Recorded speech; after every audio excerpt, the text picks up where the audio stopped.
This past year, I dedicated myself to rereading Harry Potter and vlogging about the experience. This is Maggie Rereads Harry Potter. Interlude, Harry Potter and the Cursed Child. You thought that I was gonna say Deathly Hallows, didn't you? But I didn't, because I forgot to bring it with me. Ha ha ha ha ha. Ha ha ha. This series is never gonna end.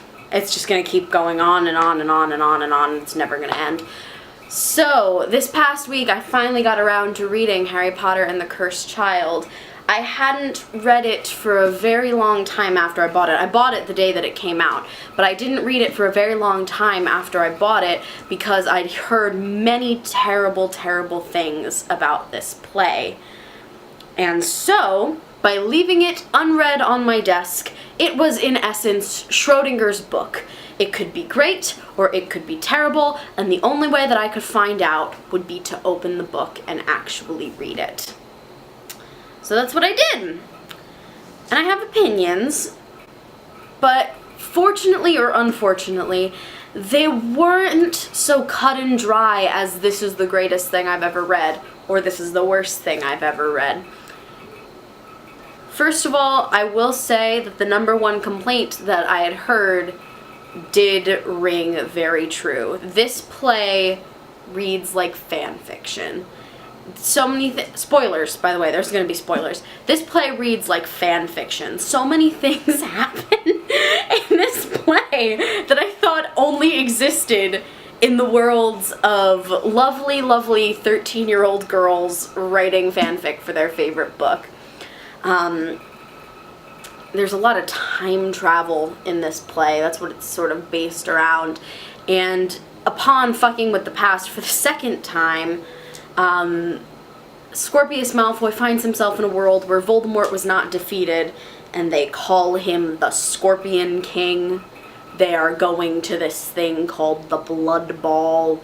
They're murdering muggles in the basement of Hogwarts, and I'm just kind of like, Ebony Darkness Dementia Raven Way? I didn't know you were writing plays! That's legitimately what it felt like. I wanted someone to jump out and be like, hey, you guys want to go to Hot Topic? Because this entire world is so emo. Speaking of it being fanfiction, like, a lot of the bad things that could have happened in these alternate timelines did. And then were immediately erased without consequences. That was another thing that made it feel very fanfic to me.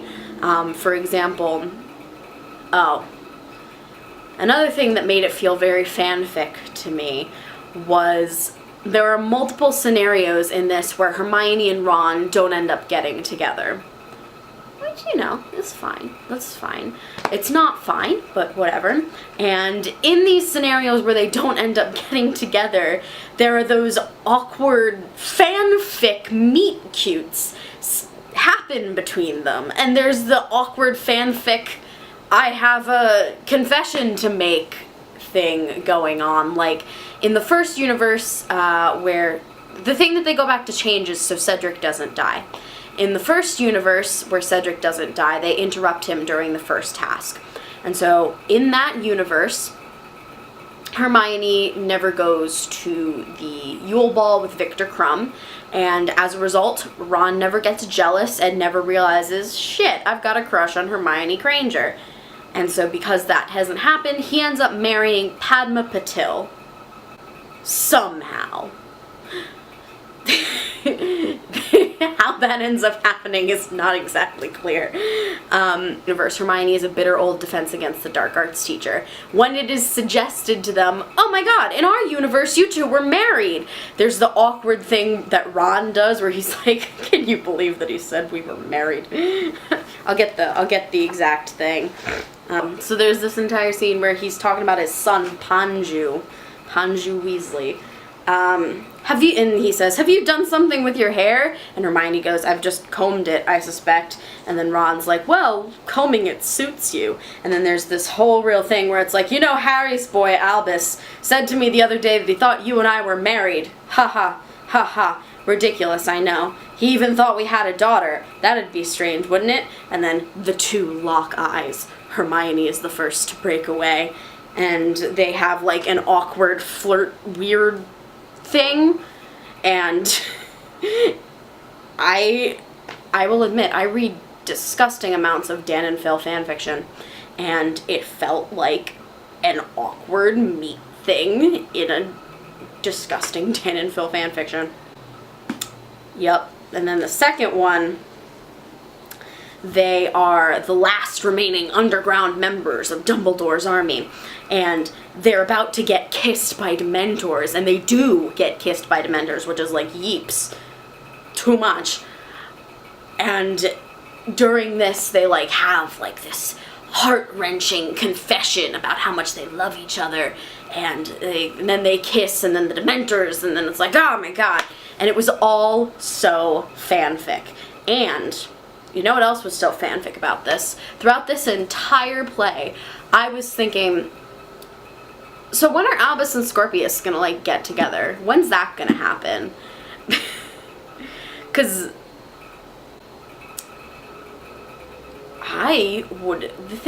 that was one of the things that I didn't like about the play.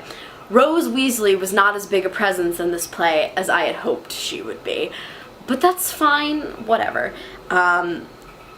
Because Rose has a weird disconnect with her cousin, because her cousin is hanging out with Scorpius, and then Albus gets sorted into Slytherin, and there's a whole goings-on is going on in this book. And so, Rose does not speak to Scorpius and Albus, and I'm like, fine, kill my hopes of a second golden trio, fine, whatever. But then, at the end of the play, Scorpius, who had never before presented any interest in Rose, comes in and's like, I asked your cousin out, and that's gonna plant the seed for our eventual marriage. And I'm like, you know what, fine, whatever. But this entire play, it was pointing towards a nice Albus and Scorpius kind of thing, as opposed to Scorpius and Rose. Like, don't get me wrong, I am a hardcore Rose shipper, but in the setup of this play, it doesn't work. It doesn't work like that.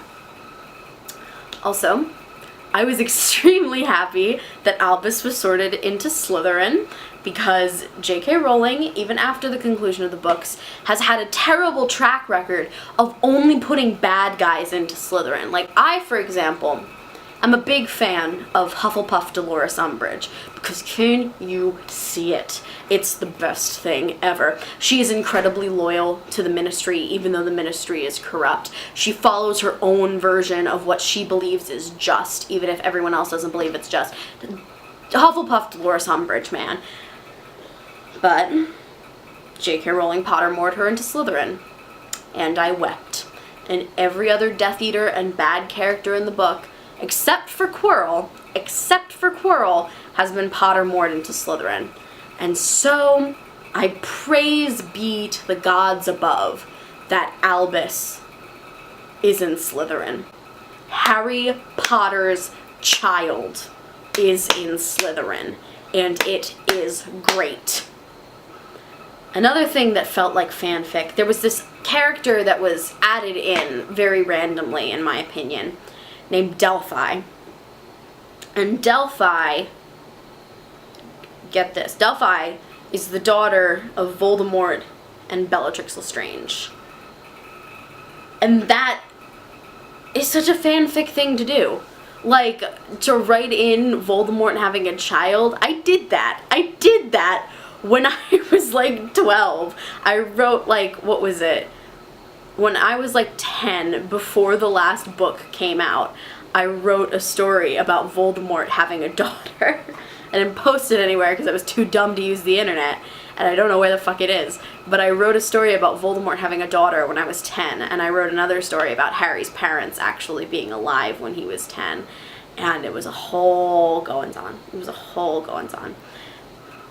Delphi didn't feel like a character.